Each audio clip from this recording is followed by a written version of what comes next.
Good morning, everybody. You're welcome back to the tutorial class again, which is about a repetition of what we have done in the class.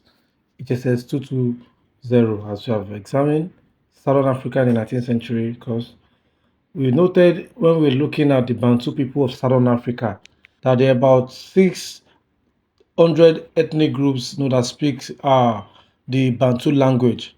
All these are collectively or generally described as Bantu speaking people across Africa, whether West Africa or South Africa, Southern Africa. So these are descendants of Bantu speaking Africans comprise of the majority of the present day inhabitants of Southern Africa, and of course some of them are found in other parts of Africa, West Africa, and even in East Africa. The Bantu, as we have noted in the class, migrated into South Africa from the East Africa through the Great Lakes, which we've examined. They were one of the major occupiers of the areas in several areas such as Southern Africa. As native migratory race, they were also far more powerful and more both sophisticated than the Sand, more organized and developed than the San and the Khoikhoi people, who were perhaps also the Aboriginal groups in Southern Africa. So these were the major ethnic groups in Southern Africa before the coming of the Europeans, as we have established. The San, the Khoikhoi, and the Bantus. Of course, the Bantu are further subdivided into various groups, the Basotho, the Zulu, the Nguni, and all the likes. So the Bantu speaking people were agricultural, they were agrarian people, as we have also noted, as well as pastoral people. Blessed with remarkable power of adaptation. That means they were able to adapt strongly to the environment, unlike the other groups who couldn't really make sense of the topographic nature or the ecology of Southern Africa, the mountainous area, the desert nature of the environment. So the Bantu had much more advanced power of adaptation in a way that make them fitting into the environment, and this explain why they are, unlike the San and the Khoikhoi, are agriculturalists. No, they were no they were farmers, and the Bantu were the largest and the most civilized people, as we have also noted. That means not in the sense that their social organization was quite broad, so elaborate, so organized. They were in existence, political institutions, as we're going to examine. They had no sophisticated social structure, social institutions, and cultural practices. As a matter of fact, they had developed various institutions which were much more in advance of the Khoikhoi, and it was based on well clearly defined systems and structures put in place during the period, as we have noted explicitly. So the Bantu will be seen as people who had a more settled life. They were not improvident, they were not nomadic, even though they practice cattle grazing, pastoral activities was part of their lifestyle, but they were not improvident. As we are going to demonstrate, the chiefs and elders ruled in terms of war and peace, as well as administered customary laws that had their roots in deep past. Okay, so they also live a much more organized society. They perform rituals and ceremonies in cultural contexts, which we are going to examine, such as initiation for age grades, for people, for induction into adulthood, marriage, and death. And this actually, will show the ways in which the Bantu were able to develop themselves before the coming of the Europeans. What about the origin, the history of migration of the Bantu? We've noted explicitly that the Bantu's migration to Southern Africa occurred between 2,500 to about 3,000 years ago, when speakers of the Proto-Bantu language group began a long, waves of migration eastward from the ancestral land, which we've talked about. Some came from some part of East Africa, and so evidence suggests that the nature of the environment, of the Sahara and other ecological factor prompted their migration to the area. They probably relocated in quest for agricultural lands and pastoral land for their major occupation. This shows that the Bantu expansion force to introduce Bantu people, of course, through series of migration to central and southern and southeastern Africa. So, of course, that suggests that before settling in various parts of southern Africa, the Bantu people passed through series of places in which they were influenced, acculturated, before settling in modern day southern Africa. This area included the central, southern, and southeastern African region. So the Bantu migration assimilated or displaced a number of earlier inhabitants in some of these places where they had, of course, including the San people of Southern Africa who had been, occupying the areas before the Bantu came. So what we noted also in class is that the Bantu were encouraged to move into Southern Africa by a number of factors. They were aided in their migration and expansion by a series of events. Of course, and circumstances.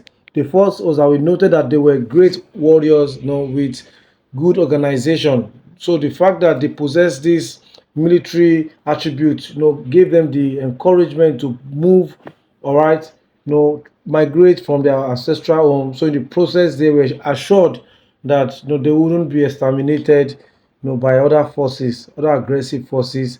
Secondly, they were also great farmers and cultivators. This guaranteed, through their journeys, through their migration, and even their settlement in Southern Africa, the Bantu, demonstrated the ability to provide for themselves. Basically because they were quite different from the other groups, the Khoikhoi and the San people. They had the ability to produce foodstuffs. They were great farmers and cultivators, in addition to being pastoralists. So they had high knowledge of cattle keeping. In addition, also they were experts in making metal working, which assisted the agriculture. This suggests perhaps that they were able to implement, to invent, to produce, implement agricultural tools and implement for agricultural purposes, and also for produce weapons of war which they used to defend themselves against external incursions. So all these factors aided the agriculture and enabled them to dislodge communities they encountered during their migration and expansion into Southern Africa. So presently, individual Bantu groups often include millions of people across what we now know as Southern Africa, whether in South Africa, whether in Zambia, whether in Namibia, and all these areas in Southern Africa. They are also found in the Bantu people are also found in several places outside Southern Africa, like Luba, of the Democratic Republic of Congo. They are also found among the Kikuyu people of Kenya. Of course, much more dominant, in Southern Africa among the Zulu people. So, of course, it is not quite certain when the Bantu people arrived in Southern Africa. But what we can say is that, unlike the San and the Khoikhoi, they were not the indigenous to the area.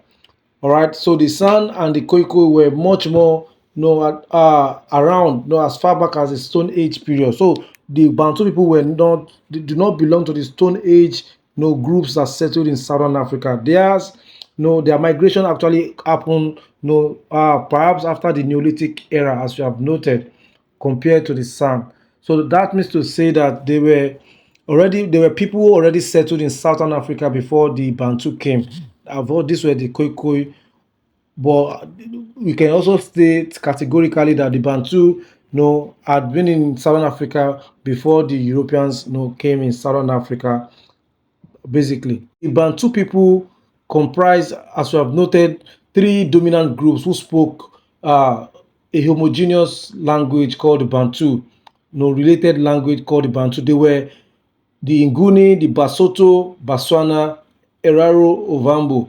Of course, there are quite a number of subdivisions among these groups, as we see in this class, and even in our at the 300 level, we'll look at all of these groups distinctly.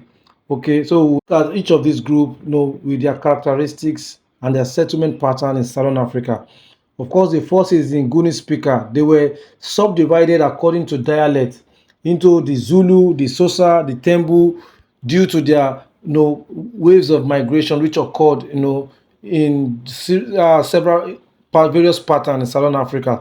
We had noted that they traveled in southerly direction, following the mountain passes. They followed the route, through their series of migration to Southern Africa in search of pasture land, as we have noted. Of course, we noted that because they had been traveling for a long time, they had already had mixed with some non-Bantu speaking groups before they crossed the Drakensberg mountain. And this actually shows that it's been noted that some of their customs actually resemble that of the Neolithic herdsmen of the southern Sudan, and to some extent, some of their ancestors may have probably come from East Africa, as you have noted. So, since they came through waves of migration, it is possible that some of their ancestors who moved from their ancestral land must have settled in southern Sudan while before proceeding to Southern Africa, while some must have settled in some part of Eastern Africa before moving ahead to settle in Southern Africa, whether Botswana, Namibia, South Africa, whatever. So the Basotho group also included the Falcon, Roland, the Slapping, Urushe, the Kwena, the Gata people, the Ingua, Keshe, and the Pedi. So these are some of these, subdivisions of the Bantu people. Okay, I've note that the Nguni, then you have the Basotho Baswana, who are also further divided into you know uh ethnic groups, all right, various ethnic. So like the Nguni, this great cluster of people also came to Southern Africa through the northwest, of the sub-region. They seems also to have traveled in clans and waves of migration like their counterparts. So they had mixed also with other groups, borrowing several culture. For instance, when you look at their physique, their dressing pattern, right? You see some level of sophistication, than civilization, much more in advance if you compare them with the Khoikhoi and the San people. Unlike the Nguni, the Basotho have a tradition of origin, which links them to the Asian Bushpute people in Central Africa, which I've already mentioned. So, who were renowned for stone and iron working. Okay, so if this tradition is perhaps true, it is then likely that the Basotho migrated into Southern Africa in three main directions, starting somewhere, for instance, in the central Zambezi Valley, as some anthropologists and historians have noted. Of course, that the group, which became known as the Northern Basotho, split before they got to the Limpopo River and settled north of the Vaal River in Southern Africa, while the second group, the Southern Basotho, continued in a straight stretch before splitting, crossing the Vaal River and settled between the Vaal and the Caledon River in Southern Africa. Of course, there is a last group who became known as the Botswana, and they also moved into the southwesterly area and occupied the region before, between the Vaal and also the Orange Rivers. This is around Johannesburg in South Africa, for instance, the Vaal.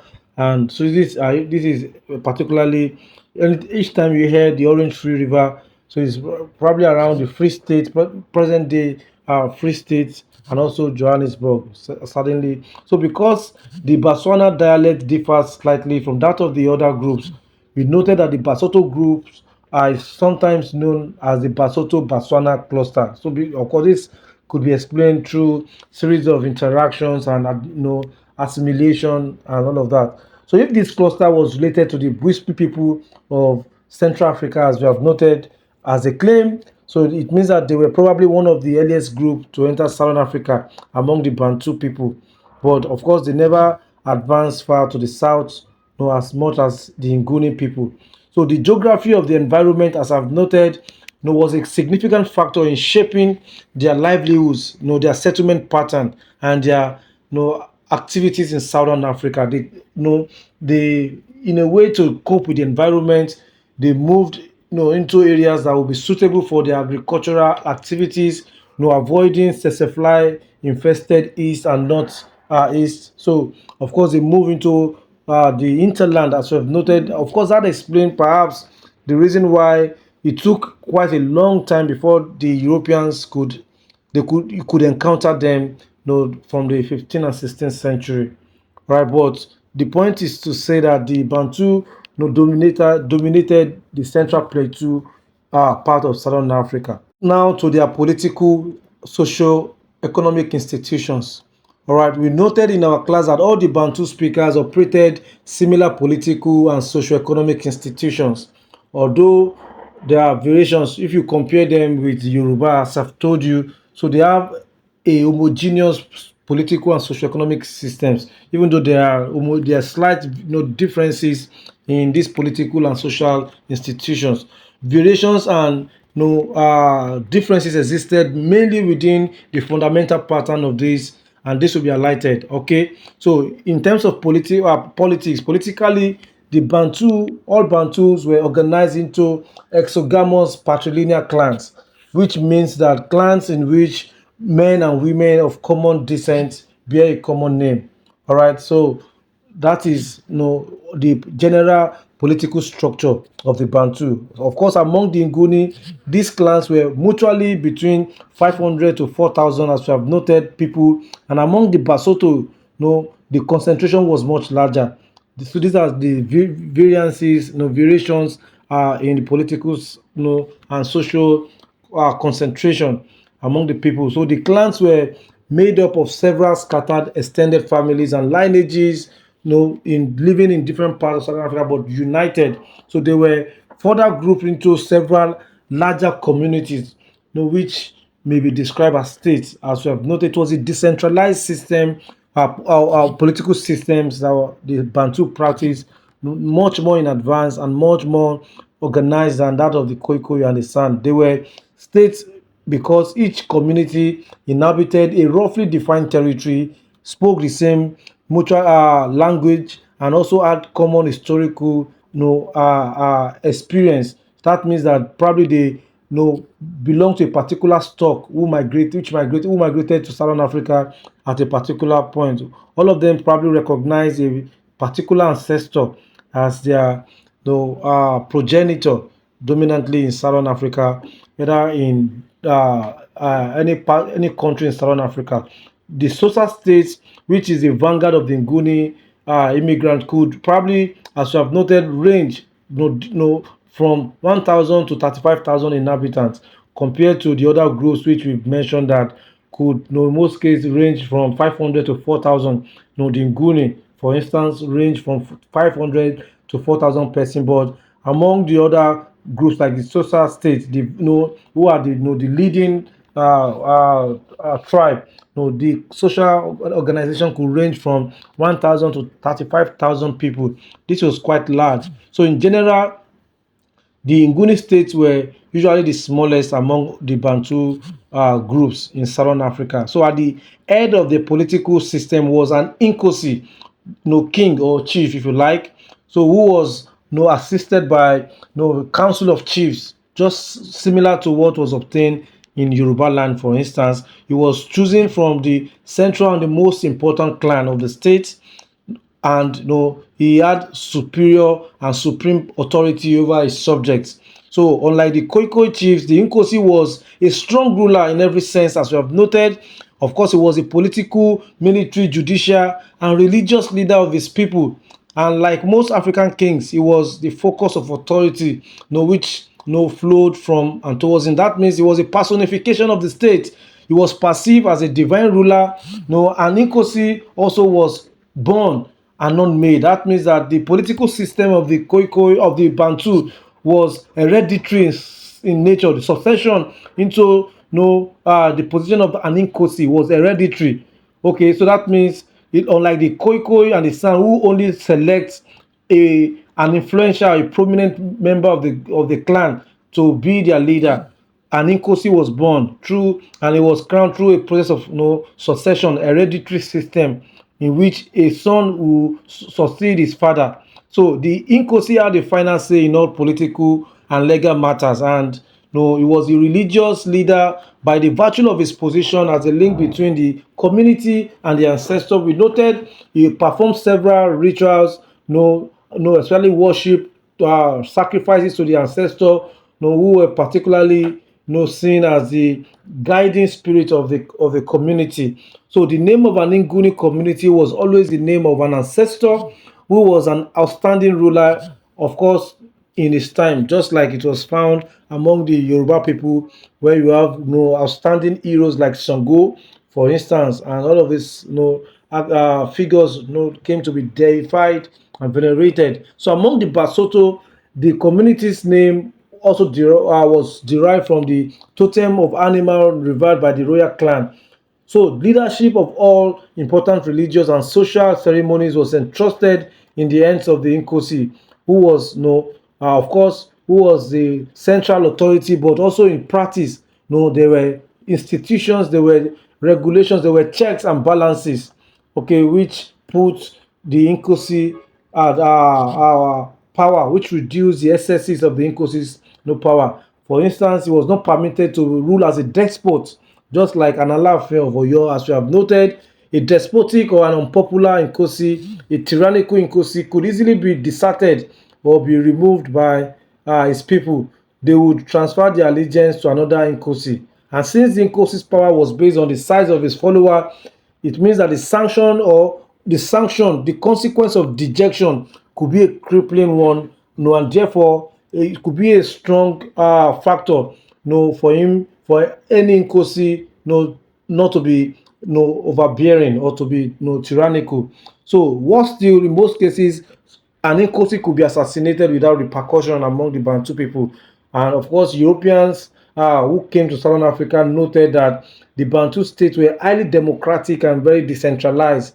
By the time the Europeans met them. So an Nkosi, as I've mentioned, was assisted by a number of personal officers called Indunas, who were the sub-rulers, usually chosen from the families that could not lay claims to royalty, and therefore they are unlikely to want to overthrow the Nkosi.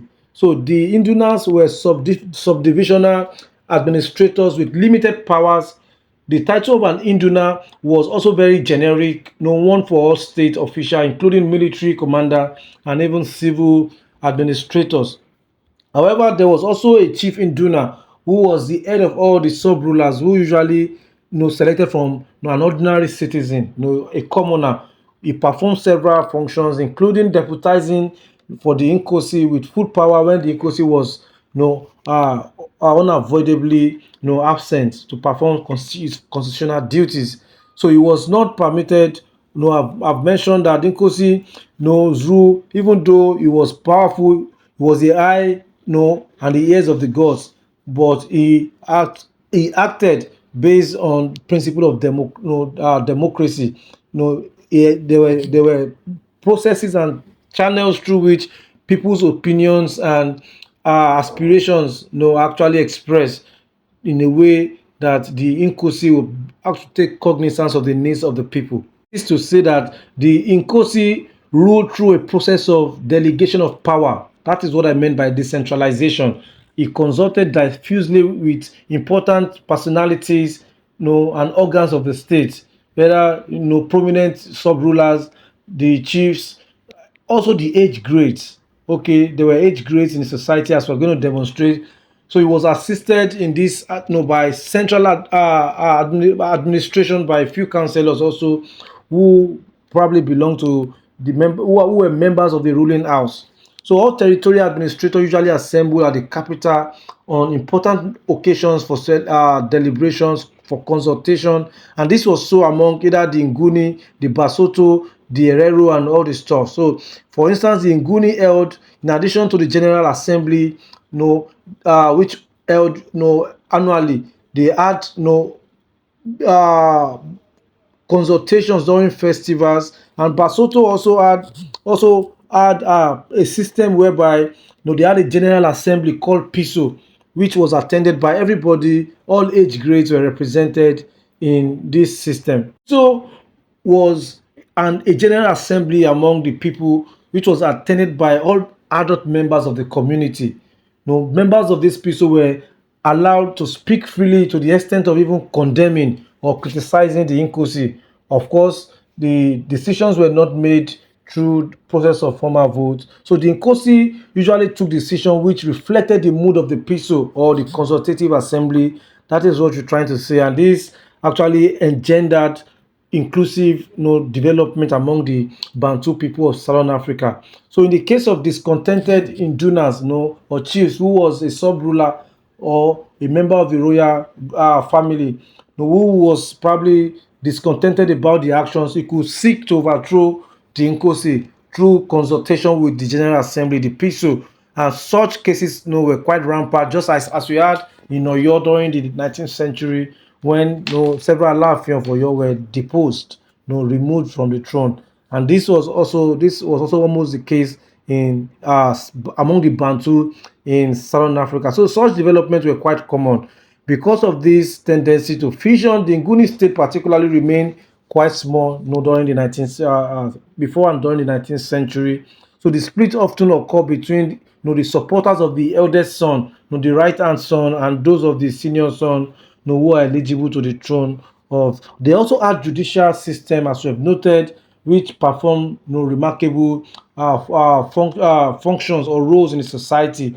The available records suggest that there was no conception of private property or private justice as was common in most African communities. So the judicial system regulated the activities between an Inkosi and the sub-rulers, those who were in charge of legislating for the Inkosi. So this judiciary, it was a highly democratic system. The rule of law prevailed among the Khoikhoi people, even though it was unwritten, as it was in several African society.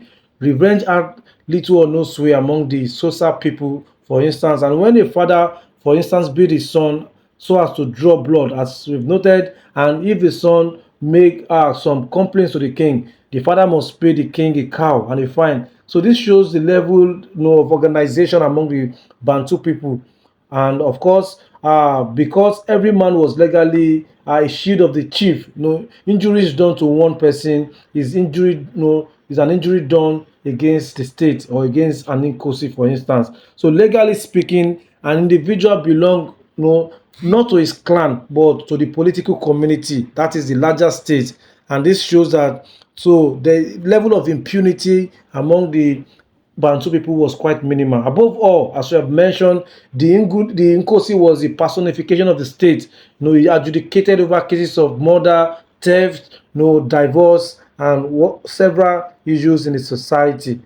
Nkosi also administered the land and also appropriated the land according to the needs and according to the demand of each clan and each family in the Bantu society. We now look at social institutions among the Bantu people. We've noted clearly that initiation into manhood was clearly one of the most important social institutions among the Bantu people. This initiation rite was characterized by circumcision of boys of the same age group, after which they were ritually secluded from their people until their would end. So there were quite a number of initiations and sacrifices performed before the members of a particular age group, members of particular age groups were initiated into the group. So they were also instructed during this period of induction into about the duties of manhood, about their responsibility to manhood and also to the state. So the destruction of this initiate abode houses mark the end of the ceremony. So often when an initiation rite has been performed, the last thing that we done was to destroy the temporary abode house of an initiate, such that the person would learn how to start life afresh, on a clean note. And this help in a way to build resilience in the people, especially the youth in society, to take risk and also to adapt to any situation in society. So it is after then that the youth, the initiate could then marry, become warriors, traders, artisans, blacksmiths, farmers, cattle grazers, and also participate in politics. Among the Nguni, the rite of passage ceremony took place at the local level, and its political significance was quite limited. In which case, all initiates were formed into an age regiment attached to a particular prince or princess, who would be their instructor, or patron for life. So these groups, through this process, fourth series of war, they are constituted into regiments, which were coordinated by the leader of such age grades. Of course, mostly prince or princess, who belongs to the royal family. So among the Nguni, on the other hand, female initiation was also a private affair, and it was conceived as a means of ensuring fertility among marriage.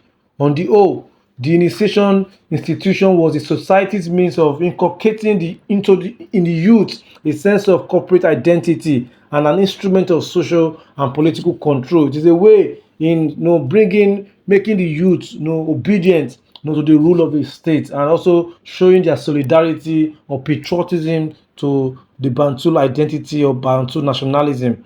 So marriage was polygamous, as we have noted, which means that a man married as many wives as he could afford. But for marriages to be legally effective, it involved the gift of several cattle. So it was only the wealthy and the prominent and influential people in the Bantu society that could afford to marry many wives, as compared to other areas in in Africa. So polygamy therefore led to rapid increase of human and cattle population among the Bantu people. Of course, this contributed to development, social and economic development among the Bantu. Basically, we've mentioned that there were also social ethics and also taboos that regulated the that regulated procreation, giving birth to many children. The requirement that birth should only occur three owing seasons apart, and the stipulation that a woman should stop bearing children after the marriage of her daughter helped to control population growth in a way among the Bantu people. But while the Basotho were allowed to marry their cousins, the Nguni, with the exception of the Swazi and the Ubi, who married cross cousins, were debarred from such practices among the Khoikhoi people.